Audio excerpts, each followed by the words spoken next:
Halo, hari ini saya akan memaparkan koneksi antar materi tentang pembelajaran berdiferensiasi pada modul 2.1. Dalam pemaparan kali ini saya akan membahas tentang pembelajaran berdiferensiasi, aspek kebutuhan murid, cara guru menentukan kebutuhan belajar murid, strategi pembelajaran berdiferensiasi, penilaian pada pembelajaran berdiferensiasi, dan refleksi. Sebelum ke materi, kita mengingat kembali tentang tujuan pembelajaran menurut Ki Hajar Dewantara, yakni menuntun segala kodrat yang ada pada anak-anak, agar mereka dapat mencapai keselamatan dan kebahagiaan yang setinggi-tingginya baik sebagai manusia maupun sebagai anggota masyarakat. Hal ini menjelaskan bahwa guru harus dapat menuntun murid apapun kondisinya dan kebutuhan murid tersebut. Pembelajaran berdiferensiasi. Pembelajaran berdiferensiasi bukanlah sebuah proses pembelajaran yang semrawut, chaotic, yang gurunya kemudian harus membuat beberapa perencanaan pembelajaran sekaligus. Pembelajaran berdiferensiasi adalah serangkaian keputusan masuk akal, common sense, yang dibuat oleh guru yang berorientasi kepada kebutuhan murid. Pembelajaran berdiferensiasi haruslah berakar pada pemenuhan kebutuhan belajar murid dan bagaimana guru merespon kebutuhan belajar tersebut. Aspek kebutuhan murid terdiri dari kesiapan belajar murid, readiness, minat murid, dan profil belajar murid. Kesiapan belajar adalah kapasitas untuk memahami materi atau keterampilan baru dengan tugas yang sesuai tingkat kesiapan. Ini menantang murid di luar zona nyaman mereka, tetapi dengan dukungan yang tepat, mereka dapat menguasai hal baru. Minat adalah respons positif terhadap situasi atau objek yang memberi kepuasan. Profil belajar adalah cara individu belajar secara efisien. Fokusnya adalah memenuhi kebutuhan belajar murid berdasarkan profil mereka, sehingga mereka dapat belajar dengan cara yang alami dan efisien. Implementasi aspek kebutuhan murid. Aksi nyata pada pembelajaran berdiferensiasi dilakukan pada kelas 12 TKJ pada mata pelajaran Administrasi Infrastruktur Jaringan. Pembelajaran berdiferensiasi ini dilakukan untuk memenuhi pembelajaran sesuai dengan kebutuhan minat dan bakat murid di sekolah. Berikut foto Ibu Novi menuntun murid dalam pembelajaran di kelas. Implementasi aspek kebutuhan murid. Guru akan menyesuaikan rencana pembelajaran untuk memenuhi kebutuhan belajar murid dan menciptakan manajemen kelas yang efektif. Rencana pembelajaran ini menggambarkan penerapan salah satu dari diferensiasi konten, proses, dan penilaian. Berikut rinciannya. Kebutuhan murid yang berusaha dipenuhi. 1. Kesiapan belajar. A. Menyiapkan berbagai sumber belajar, YouTube, website pembelajaran pribadi, txrxnovi.com, animasi R, buku cetak, tutorial praktik tercetak. B. Mengelompokkan murid berdasarkan kemampuan pemahaman konsep dilihat dari pretest, asesmen diagnostik awal. A. Memahami materi dan praktik tanpa bantuan, mahir. B. Memahami materi dan praktik dengan bantuan, belum mahir. Berikut saya lampirkan di dalam rencana pembelajaran dalam mendukung pembelajaran berdiferensiasi seperti bahan belajar, alat belajar, sarana prasarana belajar, dan media pembelajaran. Implementasi kesiapan belajar, sumber belajar. Berikut video implementasi sumber belajar dalam aksi nyata, yaitu YouTube channel txrxnovi. Terdapat playlist materi belajar murid dapat mengakses materi belajar sesuai minat mereka pada gaya belajar visual auditory. Melalui website txrxnovi.com, murid dapat mengakses materi belajar melalui website sesuai minat mereka pada gaya belajar visual. Animasi R3D, murid dapat mengakses materi belajar melalui animasi R3 dimensi yang telah disediakan Ibu Novi sesuai minat mereka pada gaya belajar visual kinestetik. Melalui buku cetak dan tutorial praktik, murid dapat mengakses materi belajar melalui buku cetak dan tutorial praktik sesuai minat mereka pada gaya belajar visual. Hal ini menunjukkan bahwa hasil belajar murid dipengaruhi oleh cara mereka menyerap informasi ketika pembelajaran dalam konteks apapun berlangsung, apakah itu belajar di dalam kelas atau di luar kelas. Implementasi aspek kebutuhan murid. B. mengelompokkan murid berdasarkan kemampuan pemahaman konsep yang dilihat dari pretest atau asesmen diagnostik awal. A. Memahami materi dan praktik tanpa bantuan, mahir.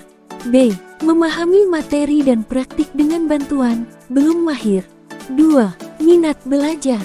Memberikan kebebasan kepada setiap kelompok untuk setting IP address berdasarkan nomor absen, tanggal lahir, bulan lahir, atau dibebaskan sesuai pemahaman murid. 3. Profil belajar. Gaya belajar sesuai dengan tingkat kemampuan, metode dan model pembelajaran yang telah disepakati. Implementasi kesiapan belajar asesmen awal dan mengelompokkan murid. Berikut video dalam aksi nyata Ibu Novi. Dalam video tersebut Ibu Novi memulai kegiatan apersepsi dengan asesmen awal untuk mengetahui kemampuan awal murid. Murid mengerjakan asesmen melalui Google Form. Kemudian video selanjutnya dari hasil asesmen awal murid berkelompok secara heterogen dan menerima LKPD yang dibagikan Ibu Novi sebagai fasilitator pembelajaran dan guru menuntun murid untuk mengerjakan LKPD sesuai dengan instruksi. Implementasi kesiapan belajar minat belajar. Berikutnya adalah minat belajar. Pada minat belajar murid disediakan gambar topologi jaringan. Tugasnya murid akan melakukan konfigurasi router dengan melihat topologi jaringan dan memberikan kebebasan kepada setiap kelompok untuk setting IP address berdasarkan nomor absen, tanggal lahir, bulan lahir atau dibebaskan sesuai pemahaman murid. Terdapat juga video Ibu Novi dalam aksi nyata sedang menuntun murid agar potensi dan minat yang dimiliki murid dapat maksimal.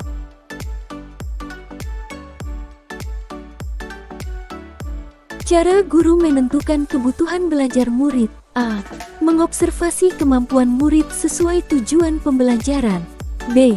Mengelompokkan murid berdasarkan kemampuan awal dan dikelompokkan secara heterogen agar terjadi tutor sebaya.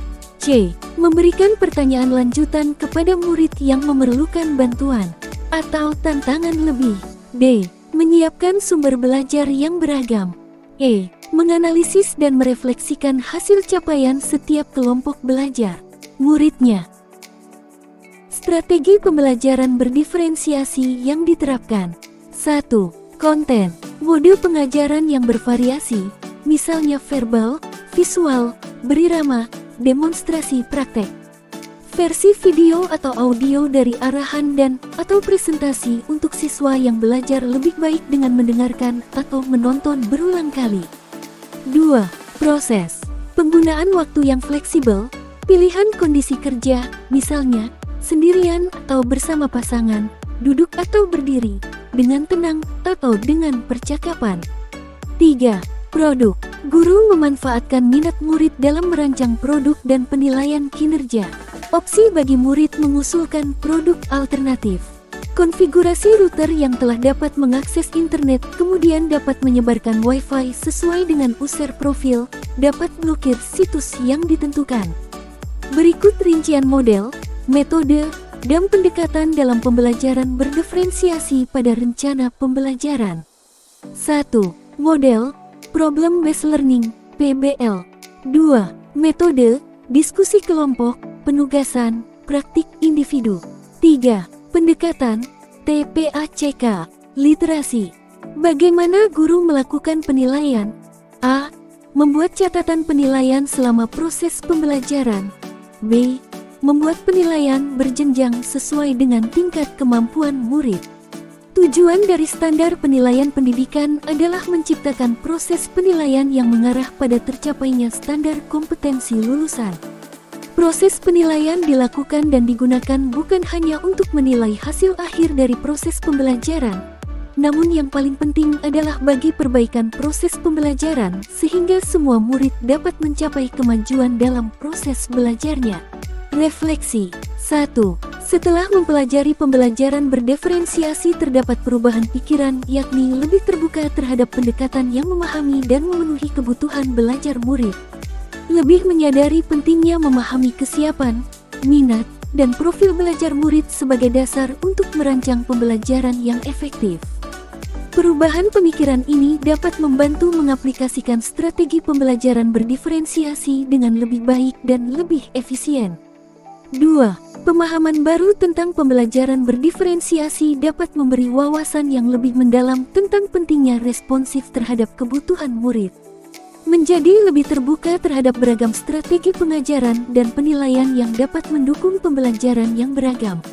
Terutama, pemahaman ini dapat memotivasi untuk terus memantau perkembangan dan menyesuaikan pembelajaran sesuai kebutuhan murid. 3. Untuk tetap bersikap positif dalam menghadapi tantangan dalam penerapan pembelajaran berdiferensiasi, berpikir bahwa tantangan adalah peluang untuk tumbuh dan mengembangkan keterampilan baru dalam mengelola beragam kebutuhan murid.